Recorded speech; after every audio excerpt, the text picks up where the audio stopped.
sa DWIZ. Programang sasaguhin ang iba't ibang isyu at mga balita. Karambola sa DWIZ. Tatalakayin, hihimayin at pagtatalunan ang iba't ibang mga isyu. Karambola sa DWIZ. Programang pwede kang mag-reach pero pwede ka rin mas-crash. At ngayon, narito na ang inyong mga karambulista at ang programa Karambola sa DWIZ. Magandang umaga. Welcome to Karambola. Wala pa po akong kasama. Parating po si Boss John at si Boss Conrad at saka si Boss Joel ay parehong may lakad. So, dibale, sila naman yung lalayasan ko next week. Magandang umaga sa inyong lahat. Today is Friday. It's the 30th of December. It's a holiday because it's Rizal Day. Papanood kami via our website, dwiz882am.com. You can download the DWIZ apps, iOS at Android. DWIZ 882 live din po kami sa Facebook at saka sa YouTube. Huwag pong kakalimutan sa lahat ng nanonood at sumusubaybay sa atin sa social media. Don't forget to like and share, lalo na sa Facebook at lalo na, no? Dalawa lang naman. Sa Facebook at saka sa aming YouTube channel. Mapapanood rin kami via test broadcast. Next year, yung formal opening namin. Test broadcast on the former Channel 23. IZTV sa Sky Cable ay sa Channel 72, TV Plus Channel 27 at GMA For the Box Channel 32.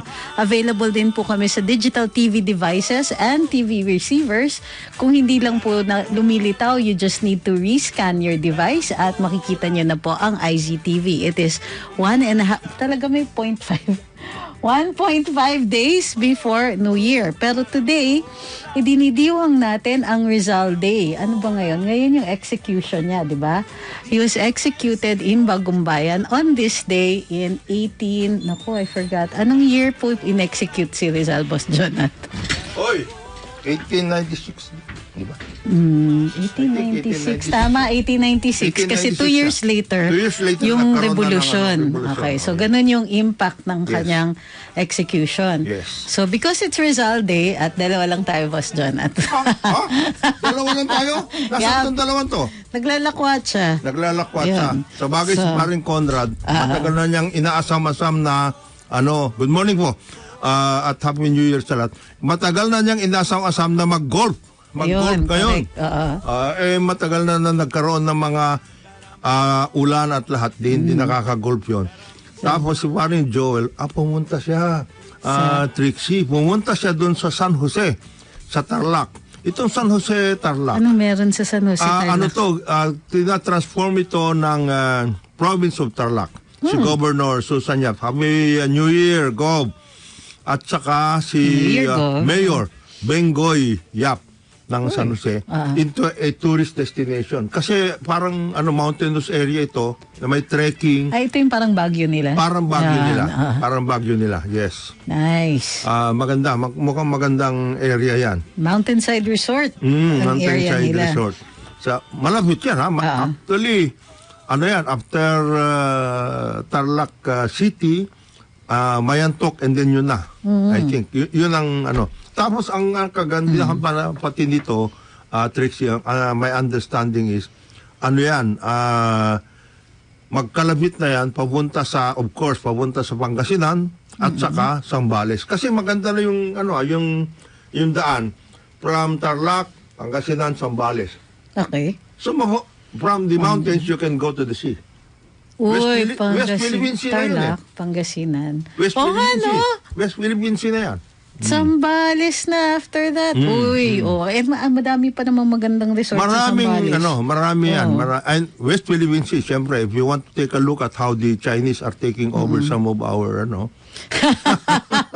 issue nga yan kasi may state visit. Pero before that, Rizal muna. Nag-alay ng bulaklak si Pangulong Marcos kanina sa monumento ni Rizal, which is of course a yearly event. Pero normally, dito sa Karambola, we discuss one aspect of Rizal every time Rizal Day rolls around. Marami kasi si Rizal Actually, dalawa, yung isang gusto kong pag-usapan ngayon was how he treated women. Maganda. Kasi 'di ba, meron siya, he's famous for yung sulat niya to the women of Malolos. Yes. Yung mga kababaihan dun sa kanila, there are about 16 of them. They wanted to study. Ano yan? Naligaw ba? Ay, hindi. Hindi yata eh. Pero, sobra siyang napabilib kasi sumulat yung kababaihan sa kanilang kura paroko and then later on dun sa head ng simbahan humingi ng dispensa para makapag-aral sila. Ang tumututol nun, yung simbahan. Mismo. So, something to do with hindi naman daw dapat binibigay sa kababaihan ang pag-aaral. Matindi pa rin ang nun.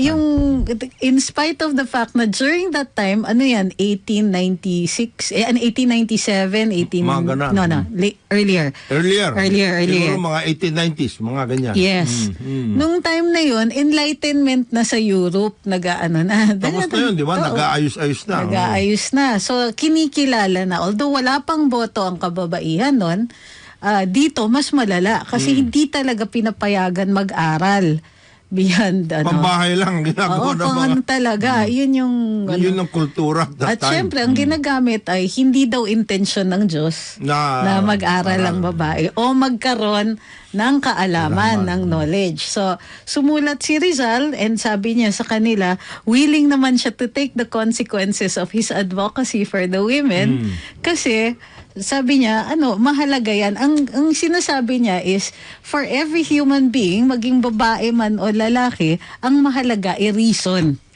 So, it wasn't anymore about religion too much. Pero although na-mention pa rin yun dun sa Pero ini-encourage niya ang kababaihan to be, to acquire knowledge and to reason. Kumbaga, to argue. Yun yung yun yung uso na ng diskusyon. May kaalaman, mayroong discernment, etc. Yung ganong klase. But also emphasizing, parang left hand, right hand si Rizal, emphasizing that yung motherhood ay essential din.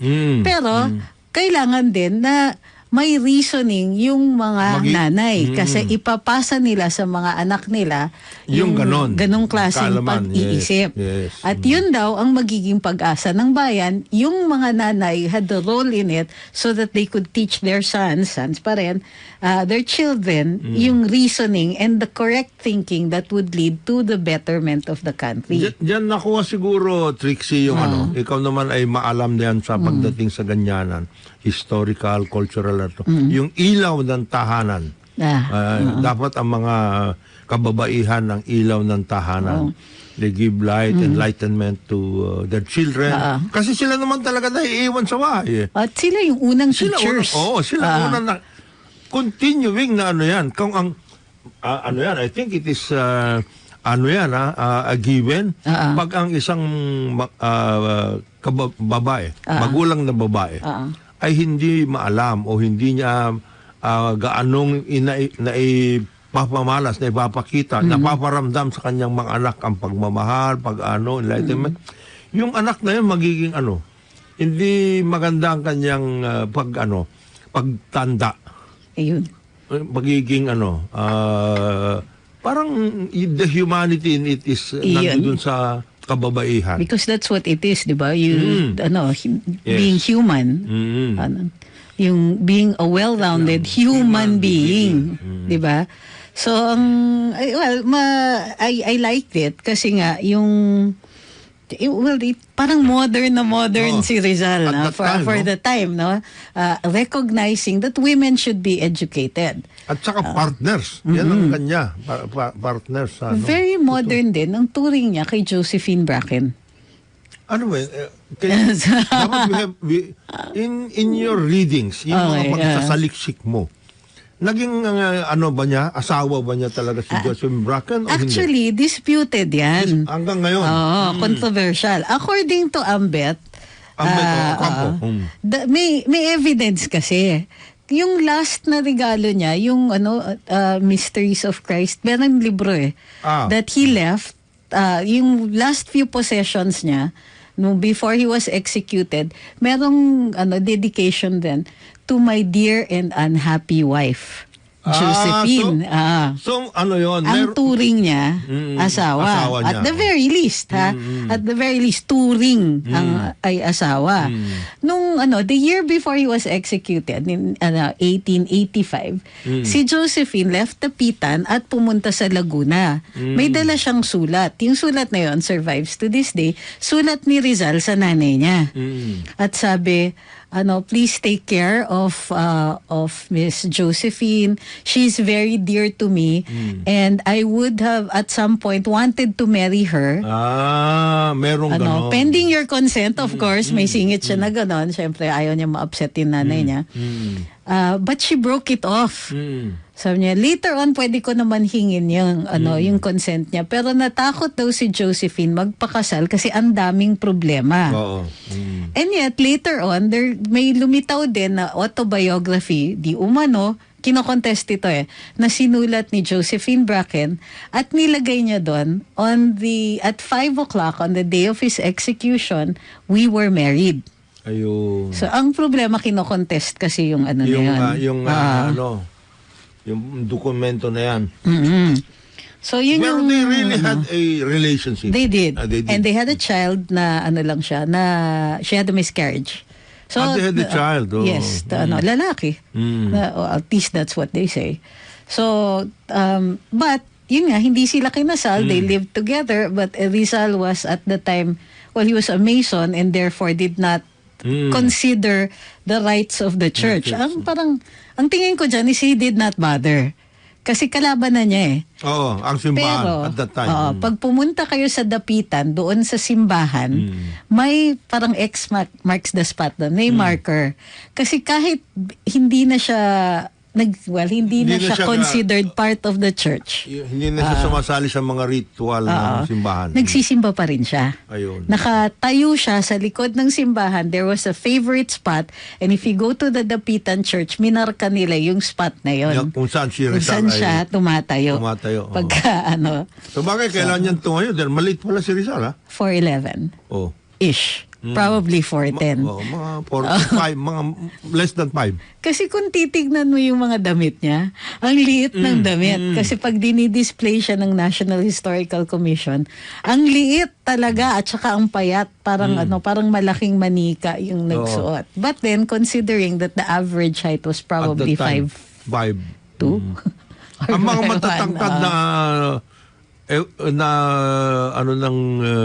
ng period na yan ng ating history. Sina Sina Gregorio del Pilar. Okay. I think. Gregorio del Pilar. Yung mga del Pilar. Yan ang mga malalaki. And of course, yung mga may magka-Espanyoles na makakasama nila dun sa Maski na siya, General Aguinaldo and Andres Bonifacio, they are not really... Hindi sila matatangkad. Well, kasi nga yung average height nun, talaga. It has to do with nutrition, the times, also the occasional poverty. Kung titignan niya yung mga sulat ni Rizal from Europe, magugulat ka They are so ordinary. Hindi lahat yan yung mga may gems of wisdom. Yung iba talaga were something like, my allowance has not yet arrived. Baka ganon. Kasi hindi sila nanggihan ng pagka, yung Espanyol, pagka-Espanyol na They were really what we might call natives. Pilipino, talagang Pinoy. Correct. Talagang Pinoy sila. Ang mga malalaki yung mga kasama nilang iba. Well, but Gregorio del Pilar nakakapagtaka. Parang lumalabas, matangkad siya. Comparatively. Taller than the rest. He was definitely taller than Rizal and taller than Aguinaldo. Yes. Pero siguro nasa 5'4". 5'4", mga ganan. 5'4". Matangkad na yan for the time. Even time. General Luna wasn't that tall. No. So, pero Rizal wasn't even normal by their time. Maliit talaga siya, even for his time. So, hindi talaga papatak ng 5 feet. 4'11" yung most historians put it at about 4'11". So, pero what I did like about him is that for his time rin, he seemed ahead of his time when it came to treating women. Ang dami kasing nagsasabi na they concentrate on yung dami niya ng girlfriends or whatever. Parang nag-ano siya, palikero. But it wasn't even that para sa akin, siguro naha-highlight lang yun kasi interesado tayo sa personal life, yung mga love life ng ganyan. Parang hanggang ngayon, interesado tayo sa mga love life ng mga artista. It has nothing to do with their movies, pero we do get interested in them. So, ganyan din yung naging trato kina din Rizal. sa national heroes, di ba? Particularly with Rizal, kasi ang dami niyang kakilala. Whether they were actually loves, quote unquote, or the word love had been mistaken, friendship, the word love kasi very close to friendship, di ba? Ang tawag nga niya kay Josephine Bracken daw, alam natin special siya because dun sa Mi Ultimo Adios, may linya siya. Dulce Estranjera, Mi Amiga, Mi Alegría. So, siya yun. Siya yun. I mean, there was no other. So, tapos yun nga, but sabi ni Ambeth interprets this, Ambeth Ocampo, the historian, interprets this as dedicating it to his wife. Pero walang wife na lumilitaw doon.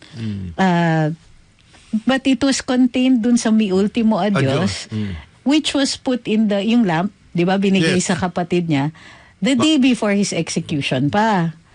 So, siya napagtagpi-tagpi yun, na talagang si Josephine ang kanyang Yes. Pero ang sabi ni Josephine, kinasal sila the morning of his execution. Para sa akin, maliit na bagay yun. The ceremony may have taken place on the day of his execution, but if they were going to get married, it would have been something they planned. So, at least a day before, alam na ni Rizal that they were at least going to attempt it. Although, para sa akin, in modern times, if you were cohabiting dito under Philippine law, considered mag-asawa kayo. Mag-asawa na kayo. That's right. Yung if you pass yourself off as husband and wife, and by tradition, everybody recognizes it, ganun din yung magiging trato sa inyo. Unless proven otherwise. Itong mga grupuhan ni Rizal lahat, yun yung mga at least nakatapak sa Europa, no? Yes. Kasi yung mga ibang grupo, kagaya sila Bonifacio, they were just here. Hindi sila yung grupuhan na yun, yan yung mga grupuhan, yun yung mga movement Yes. Yun yung nagkaroon ng movement sa Europe So, may pagka-cosmopolitan to mga to. Although, ang account ng iba, di ba, Trixie, sila, kagaya ni Lopez Haina, nanghihingi na lang ng sigarilyo para kasi wala pa yung allowance nila. Yan yung sinasabi mo na hindi mo dumadating allowance ng so, konting tipid. Yung mga yung mga ka-eskwela ko sa UP when we were in undergrad, yung mga galing probinsya, ganun yung yung problema nila towards yung the month end. Nagbibilang na sila, magpapalibre na yung mga yan. Magpapalibre. Yan din yung kanilang tradisyon doon. Yung grupuhan na yan. Ganun din. Sino yung may allowance na dyan? So, ikaw muna magbayad ng inom. So, yun nga yung gusto ko dun sa remnants, yung mga nakikita natin. But we were lucky with Rizal. Ang hilig magsulat. Tapos, dahil mayaman sila, maraming pictures sa kanya. Nakakaano siya, no?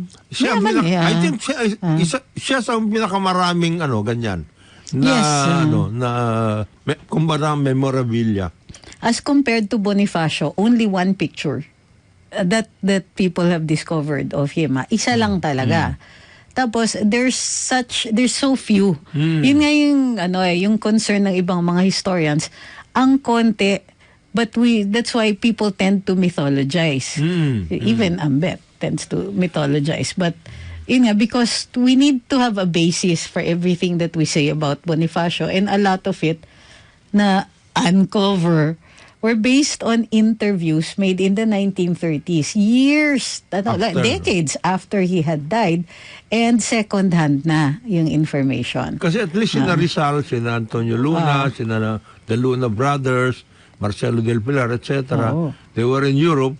At that time siguro nakakakuha sila ng mga pictures at lahat. And then, pati yung mga pagkain nila, di ba si Ambeth mahilig sa ganun? Oo. Ano bang breakfast ni Rizal at that time? He liked to Pero write. sinabutin kasi walang ganun, Wala. Kasi nga, there's so much material on Rizal. No wonder, ma-proclaim talaga siya. Yes. Or makakonsider siyang national hero. Kasi yung window natin into his life is also a window into that century. Oh, yes. Lahat yung mga, yung... Ano to? Ano nangyari noon? Itong mga ganito. Pati kwento ng nanay niya na document natin, 'di ba? Yung The Moth and the Flame. Yes. So, we don't know if it's apocryphal, pero it's so persistent. Yung kwento pati na yung tungkol na sa pagtatapon niya ng tsinelas niya sa Pasig. Ayun, parang mythology na rin. Mythologizing na yun. Mythology na ba yun? Parang, it's a story we don't know. Parang apocrypha siya na hindi tayo sure if it really happened. We didn't even know kung, I don't know. Do we have any recollection or at least historical record about his family? Yung tatay niya, mga ganun. Meron, maaga namatay yung tatay niya. Siya yung padre de pamilya, siya tumayo. Pamilya. 5 silang magkakapatid, if I'm not mistaken. So, pero, yung image na masa at hindi nakaaral, hindi totoo yun. He was actually middle class. Basically, At nakatapos siya. Hindi siya pumasok ng professional schools like Rizal became a doctor. May extra studies. Antonio Luna, General Luna, Antonio, no? Yes. General Antonio Luna was a pharmacist before he studied in the strategies of war. Yes. Diba? But si Bonifacio, kumbaga sa basic education, which most of the population would have aspired for. So siya nakatapos siya in spite of the fact na namatayan sila ng ama early on. Tapos after that nagtrabaho na siya. At saka siya, nakihalubilo rin siya doon sa mga at that time this Spanish may class na gano'n. Kasi nag-ano rin siya sa pari. Meron din siyang relasyon sa mga pari. Si Bonifacio. General Aguinaldo, iba naman grupuhan yun. Ano rin yan? Si General Aguinaldo was also of a middle class background. Actually, more upper class. More upper class. May lupa. Kasi may mga lupa. Bahay, tama, may mga lupa. Saka ang laki yung bahay. Hindi, by no means. Di ba, have you seen the Aguinaldo house? Sa Kawit. Ang daming secret passages. Halatang rebelde yung nakatira. Kasi, pati yung if you go to the table dun sa kusina, it seems marble top. We can raise the tabletop, tapos may passage dun sa ilalim, underground, and then aahon ka about 2 kilometers away. Pang talaga, escape hatch talaga siya. So yun, bilang lang na markahin natin yung pag-aalala natin sa ating tinagurian, kasi hindi naman siya declared formally by law, pambansang bayani, na-execute nitong araw na ito in 1896. At tinaguri ang nag-umpisa ng revolusyon. Ng revolusyon. Take note, he didn't want it. Yes, laban siya. Diba? Nung pinuntahan siya sa dapitan, tinanggihan niya na maging bahagi ng katipunan at makibahagi doon sa revolusyon. Which they did in his name anyway 2 years later, kasi patay na siya, hindi naman siya makakatanggi. Isa pa yun, debate din yun, yung whether or not yung La Liga Filipina kasi is considered the precursor of the Katipunan. Yes. Pero if you look at the documents, yung kanyang parang incorporation, yung organization documents, the intention was to study Philippine culture. Akalain nyo yun? Kasi sabi ni Rizal, kailangan nga kilala mo yung bayan mo para mahalin mo to. And that was originally the excuse for the meetings, is they were lecturing and they were doing research and all that about Philippine culture. At saka nga, ang talagang political aim nila noon is parang Commonwealth status with Spain. Yes. Yung kasi ang reformist and then ultimately independence. Pero para sa kanya, ayaw niyang laktawin yung reformist period. Para sa kanya, may proseso. So, in the meantime, kasi at the time, nung buhay si Rizal, mayroon tayong representation in the Spanish Cortes. Yes. Okay. At yung Spanish Cortes, yung Spanish civil government at the time was very liberal, very advanced. They would have recognized or granted reformist policies.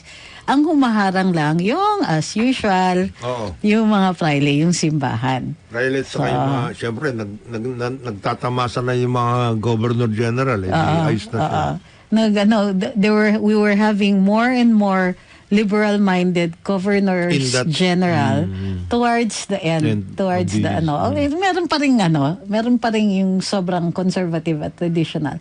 Pero nalilitawan na tayo nung nagdadala na ng pagbabago. So it really was a matter of time, and Rizal saw that. At least the theory goes is that Rizal saw that. Okay, magbabalik ang Karambola. Ang oras natin 8:32 ng umaga. Balikan natin ang ating mga karambulista at ang programa Karambola sa DWIZ. Karambola! Babalik ang Karambola kasama sa impilan, Jonathan De La Cruz. Ako po si Trixie Cruz Angeles. Ako po si Trixie Cruz Angeles. Thank you. Hirap naman magtatapos tayo ng taon na na delayed. Bago kasi itong ating engineer. Nakabakasyon kasi si Boss Wenero. Si Wenero, tinago na niya yung yung Quezon Puti. Para hindi mahingi yung Quezon Puti. Hindi na niya dinala dito. Ano yung sinasabi mo, Trixie, tungkol sa Katipunan? May nagsasabi na Rizal was the inspiration. Inspiration siya of the Katipunan. Kasi the movement La Liga, and then from the La Liga was the Katipunan. So the founders of the Katipunan were, among others, di ba ang founding president ng Katipunan was Deodato Arellano? Yes, Deodato Arellano. Tapos the others were Ladislao Diwa, Teodoro Plata. Sabi nila si Marcelo del Pilar was one of the founders. Siguro he was a law student kasi at the time pero si Marcelo del Pilar was in Europe. Yeah, so inano lang siguro nila. Baka isinama siya. Isinama nila. So pero kasi brother-in-law niya si Deodato Arellano. Okay. So nakasama talaga siya. Pero ang first president was Deodato Arellano. Most people kasi understand only si Bonifacio. But he was the Supremo. Yes. Before that, there were 2 or 3 other presidents bago naging si Andres Bonifacio. But Bonifacio was the prime organizer. Yes. Magaling siya talaga mag-organize. Tapos since it was a secret organization, ang tasking was something like mag-recruit kayong sales. Parang the way terrorists do it now. Dalawa ang ire-recruit mo, dalawang hindi magkakilala. So tapos kayo lang yun. Kayong tatlo lang yan. So the same, and those 2 would be tasked to invite 2 more and so on. So may mga rights sila para for membership and what they had to do. Magaling yung kanilang rights, by the way. Correct. Parang blood compact yan. But Marcelo H. del Pilar was considered the brains of the Katipunan at the time. So okay na siya. Okay din siya. Kumbaga, you have to understand, di ba, Trixie, na sila, secret society to, kaya hindi po pwedeng pinagbubulgar mo yung kung sino-sino mga kasama mo dyan. So pero ang babata nila, what we like to point out often dito sa Karambola is that during the days of the revolution, the first Philippine government was run by people under the age of 33. Actually, di ba? Ang oldest, I think, was Aguinaldo at the time. Or Bonifacio. Bonifacio was the oldest of them all. He was considered the old man. Siya yung 33. Aguinaldo was 27 or 28 when he was leading the battles. And of course, the youngest general, si Goyo, was 21 when he became a general. But before that, he was already serving in the Katipunan's army. So, kumbaga pagka nagle-lecture ako sa mga high schools, tinatanong ko sa kanila, kayo, ano na nagawa ninyo para sa bayan? At this age? Kasi, at this age, especially when we're talking to college students, how old are you? What is your average age? 20, 21? Okay, General Del Pilar was a general by that time, but he had already been serving in the Katipunan's army for 2 years. Kayo, lumalalmeda lang kayo dyan. Starbucks ang mga tirahan nyo. Ayun. Ang sabi nga nila is mas kinatatakutan ng mga Stila, si Marcelo del Pilar, because It was really the matalino siya. You know, he did most of the strategic work for the Katipunan, and then the strategic battles naman was by General Antonio Luna. So, Plaridel, si Plaridel. correct. Si Plaridel yan, si Marcelo H. del Pilar. Marcelo H. del Pilar. So we were talking about China. Naalala ko lang, kinoconnect ko lang because Rizal was of Chinese descent, by the way. Proven yun, di ba? He was really of Chinese descent. Yes, not just merchant class ang kanilang mga category ng pamilya niya. So, but the president is set to leave on the 3rd for China. 3 to 6 for the state visit. Ito, ha? Yes. This is not just an ordinary visit. It is a state visit. So, I don't think it has the same glamour as the ones that his parents had. Particularly, his mother went to China several times, di ba? At siya yung kasama. Siyang kasama nun. May kwento siya. The first visit of Mom, because she was our ambassador, extraordinary. Correct. To many countries, and she was really the goodwill ambassador of the president at that time. Ang kasama niya si Presidente Bongbong. At mayroon silang picture kasama si Mao Chairman Mao. One of the last pictures of Chairman Mao. Sila dun. It's displayed in Port Ilocanja, and it's also displayed, I think, in the San Juan residence of the Marcoses. Yun. So, may kwento si, just as an aside, before he goes on his state visit. May kwento siya, kasi siya ngayon kasama ni Woodrow Kels, ng mother niya. So, she was brought around, nakaterna siya, floor length, as was her style talaga at the time. And dahil naka-high heels siya, and they were walking everywhere, they were visiting schools, packed all the activities in a single day. So many activities in a single day. So one time they sat down to eat, she took off her shoes. Okay? Kasi sakit na daw yung paa niya. But she thought nobody knew. She remained gracious. She kept, naman si Madam, di ba? She's very gracious. She knows how to interact. Magaling siya talaga. She knew how to make people feel at ease and so on. So, ang kasama niya at the time, the current president. So, when they got into the car, after one particularly very tiring tour of a school, she confided to her son na nawala niya yung isang sapatos niya. So she was walking around with one shoe, tapos naka-tiptoe yung isang paa. So she thought, well, nobody knew, di ba? So, magaling si ma'am sa ganyan. So, hindi siya nagpahalata. So, but they were laughing about it in the car. And then the next morning, at their residence or their hotel there, kinatok daw siya very early in the morning and was presented with her shoe. Yung pala alam that she had forgotten it. Tapos kasi tinanggal niya sa ilalim ng table. Nung tatayo na, hindi na niya mahanap. Hindi niya makapa. So then she thought she had pulled it off na. Okay, we fooled everybody. I was walking around with one shoe. The next morning, she was presented by the officials with her shoe. So, ay, hindi pala. Alam pala nila. So, tuntua ako because si Vivian has a lot of kwento na ganyan. Mano sila. So it was a very memorable trip because at that time, si Chairman Mao was very fond of Mrs. Marcos and of course the president now. Siya. At maganda ang kanilang naging relasyon. That is the reason why China has always been very, very, close to the Marcoses. Sa totoo lang. They've been, and of course, that was punctuated by the fact that we antedated the recognition by the U.S.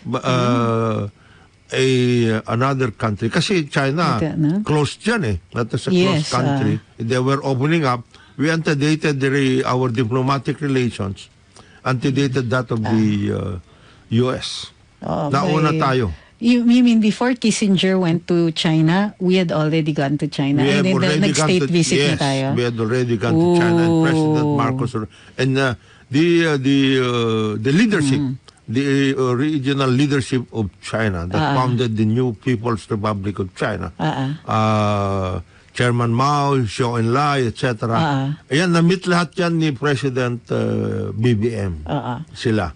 And as a matter of fact, I still remember in 1985, on the 10th anniversary of the opening up of our diplomatic relations with China, he led a youth delegation. That was our delegation to China in 1985. He was the leader of that particular delegation. So this is just like a homecoming to him, as a matter of fact. I hope that the Office of the President, as well as the Department of Foreign Affairs, will be able to highlight all of these things when they get to make a presentation about this particular trip. This is not an ordinary trip, in fact. Yes. It is quite a historical trip, especially for the President himself, having been there many times over. In the course of his time.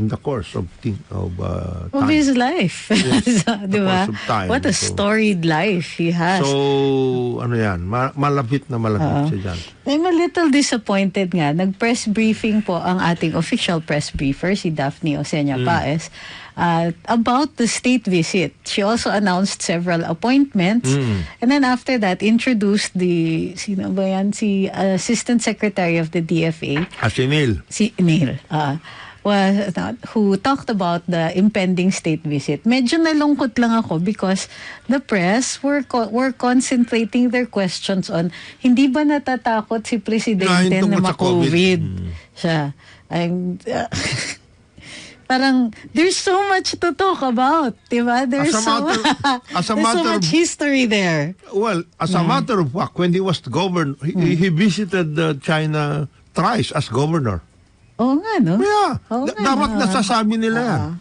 So I hope they will be able to reconcile themselves to this kind of historical record, because that is how I think this particular visit should be situated. Yan yung lens. Dapat yung the historical good ties, and what are we going to do moving forward? Correct.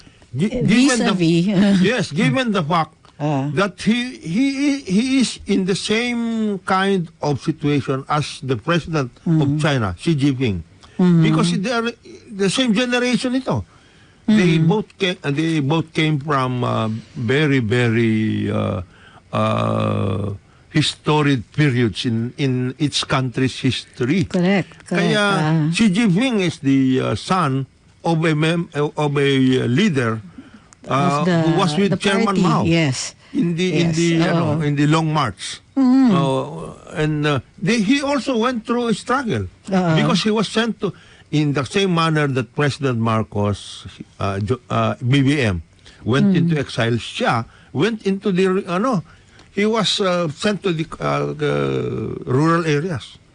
Which is their form of exile. Which is their form of exile. Kasi at one point in time, his father was also parang under suspicion. Sort of. Such a sitwasyon. Yes, at that time, no? Political survivor si yes, Xi Jinping. They're both survivors. So, dapat sinasabi yan dyan sa mga briefing na yan. And then, what are they? And that is the reason why I think both of them are looking at how they are going, what is the view of their countries, both of their countries, moving forward in the 21st century, because their fathers made history as well, as leaders of a particular period in each nation's history. Correct. And they molded that particular they had their part in the historical So, moving forward, yan ang ginagawa nila ngayon. Like President Xi saying that in the 21st century, it will be China's century as well. President BBM is saying now that the Philippines is back in the world stage. Sinabi niya, di ba? Is back. So, sana sina Daphne, sina Cheloy, they could have directed that. Sana maano nila yung ganon.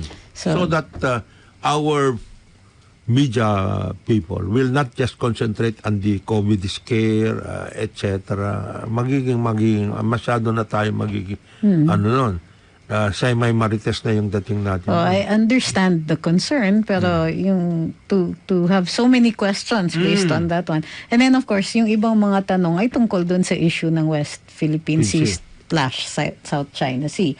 Valid naman yung questions na yun, pero syempre yun, parang put it in context. The most thing that you can ask is, will the president bring it up? So ang sabi naman ni Asik Neil, well, it's expected that he will. And you could have moved on from there. Kasi there's nothing really you can discuss at that point. About that issue. You're discussing the calendar. So pagka ganyan, you can discuss what has already happened before. Diba? So we could have directed questions towards as you know, the president was with his mother. 11 days in China and so on and so on. Plus it was how do you call this? In international relations, significant yung state visit ng Pinas sa China. It rocked the world. Yes. Kasi, di ba, sleeping giant ang tawag sa China at the time. So, the other context would be, what is the significance now vis-a-vis his parents' historic state visit to China? How is it now going to be characterized? Parang masyadong masyadong downplayed din para sa akin when if we're going to use it as a hedge against the US, and syempre iniisip ng mga tao na pangbalanse ito sa US because hindi naman nagbago yung foreign policy ni Presidente, friend to all, enemy to none. Medyo looming very big lang yung US, and to have a state visit here at this time is something like a gentle reminder na you're not the only one we're talking to. Yes, thank you for all the good things that you are doing for us. Thank you for this new blooming relationship with the US. But you're not our only friend. We're friends with everybody. Tsaka historically, we have had. Kaya nga, this is the second Marcos state visit. In effect, this is it. Kaya dapat masabi nila yan, the first state visit, ito yung nangyari. We opened up.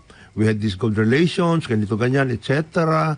And all of this second state visit will probably lead us to will usher in a new phase in our relations with China. Yung ganon. Hindi man lang nila nabanggit yan. I hope they will now do that. Sana. Sana. Work out in nila. I'm not seeing dun sa mga Jalio any reference to his parents. Yes. Wag ganon. I think that is if that is how we are going to view this state visit, January 3 to 6, we will be discounting a lot of things, and that should not really be the case. I hope they will bring it up. Kasi the first Marcos state visit was really a historical state visit. Yeah, I think that people have to be reminded of that. And this one is definitely going to be another, another significant one. Phase in our relations. Correct. This is para sa akin this is parang yung ina-adjust natin. Di ba may balances yan? If we're balancing our international relations with other country, going to China is a parang calibrated response. So I think it's also that. Aside from the fact that nangako si Presidente, it is one of those yung requests during the elections na tinanungan siya, or shortly after elections during the visits. Ambassador Wang was one of the first to visit the president shortly after his victory at the polls. Yeah. So and the other thing that should and I hope it will be Jimmy. I hope Ambassador Jimmy Flor Cruz will bring this up. We will probably have to remind him because Ambassador Flor Cruz, our ambassador to China. Sir There's a lot Jim, of yeah. history behind him as well, and he can bring this up in the course of discussions, in the course of the state visit itself. He was one of several activists in the 70s who went to China in 1971 and remained there until 86. And they had a long period of of going around China, knowing the leaders. They have grown together with them and everything else. And at the same time, he can refer to their being in China at the time, to the period in our history na nagkaroon tayo ng instance where we were able to take a look at China behind the bamboo curtain at the time. And that was the reason why in 1975 we finally opened up our diplomatic relations with China. It was necessary because the security forces, the security establishment, the Philippine security establishment at that time viewed China as the main supplier of all the necessary resources for the then emerging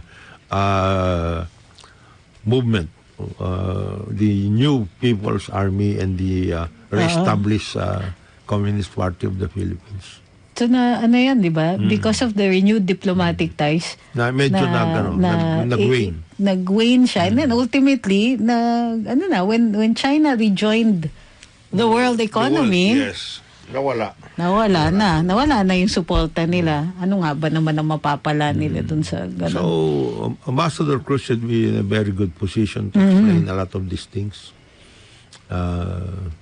Ambassador Jimmy Flor Cruz. So, kaya nga sana mabanggit yan. There's a lot of chatter sa internet tungkol dun sa supposed drift towards the US. So this state visit to China will help us BBM watchers to balance things. And to see then how he handles the balancing act here. Well, ganda naman yan. Kasi it is both official and personal. Sa totoo lang. He has more personal relations with the leaders of China than the other leaders of other countries. So, sa totoo. Like for example, President Biden, the leadership of the US, whether the president, vice president, or the Senate, senators, etc. I don't remember he's having any kind of personal relations with any of those leaders. Yeah. Not even with Japan. The leaders that he knows are the leaders of China. Okay. Basically. So may personal ito eh. May magka-personal pati ito. Because he has, aside from being an official, so because he knows these people, many of them.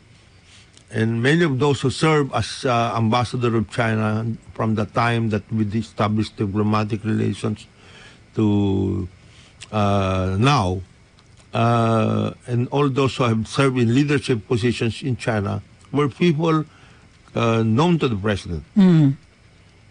Yeah. So, yan? I think it will be a very good visit.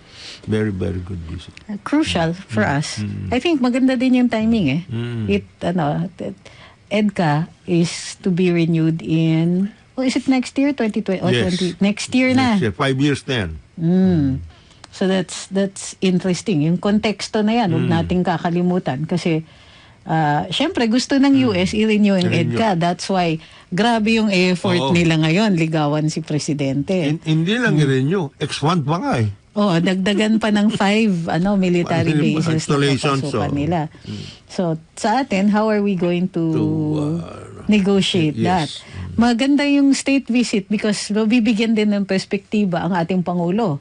Makikita niya yung yung relasyon natin sa ibang mga bansa at saka yung significance at yung importance nila sa atin, lalo-lalo na ngayon na how do you call this? Hindi naman struggling. Struggling ba yung economy natin? Slightly? Or we are just, I'd like to say recovering. Recovering. Hindi lang ganun kadali. Pero, on the path to recovery tayo. Mga issues this is lang. also going to be a very significant trip, precisely because the president will have a window into the thinking of the Chinese leadership regarding not only the West Philippine Sea, regarding our bilateral relations, but how China views the world at this point in time, and what is its place in the world, and how does it look at the Philippines insofar as that particular effort moving forward is concerned. Especially with regard to dyan sa South China Sea issue. China Sea, our economic relations, our moves towards our own moving up into a middle income country. Yes. How China can be of help to us. What kind of opening is China looking at so far as we are concerned. May mga ano ba tayo? Are there any developments that we should look into? Kasi, alam mo naman yan, you've been there, Trixie. When they get into closed-door discussions, etc. and everything, they will have a lot of things to have. And they can talk freely. Then they can talk freely. What's to be done. So you have a window into the thinking of presidency as well as the thinking of the leadership of China, because this particular leadership right now is a consolidation of Xi Jinping's authority, and at the same time it is a consolidation of a kind of thinking as far as China is concerned, China and the world. They have a different kind of thinking right now from the previous, yung mga Hu Jintao, Jiang Zemin, magkakaiba yung mga yan. Ito, iba. Quite assertive ito. This is quite an assertive leadership. Yun. Yun yung nakakalimutan din natin minsan sa diskusyon natin ng politika. Pagka relasyon na sa ibang mga bayan, tatandaan natin, hindi po lahat pare-pareho ng paradigm. Kumbaga, parang pagkausap mo, taga-probinsya, iba yung perspektiba nila. Alam nila kanilang. And pagka ibang bansa, entire paradigms, like iba yung ekonomiya nila, iba yung panakbo ng gobyerno nila, iba yung filosofiya nila. So even when dealing with international relations, kailangan may konteksto ka na ganon. So maswerte tayo pagdating sa China, may historical relations tayo. Antindi. Going back centuries. Okay, yung binanggit dito yung Mayi dun sa comment section. Hindi po Mayi yung tawag ng China sa buong Pilipinas kasi wala pang buong Pilipinas at noon. the time, yes. May isang study, I saw one thesis that indicates that Mayi might have been located in what is now Laguna, which was they were trading with China at the time. So mahaba, mas mahaba pa ang historical trade relations natin with China. The guess is about 9th century as far as the archaeological record goes. Magbabalik ang Karambola, ang oras natin 9:02 ng umaga. Karambola sa DWIZ.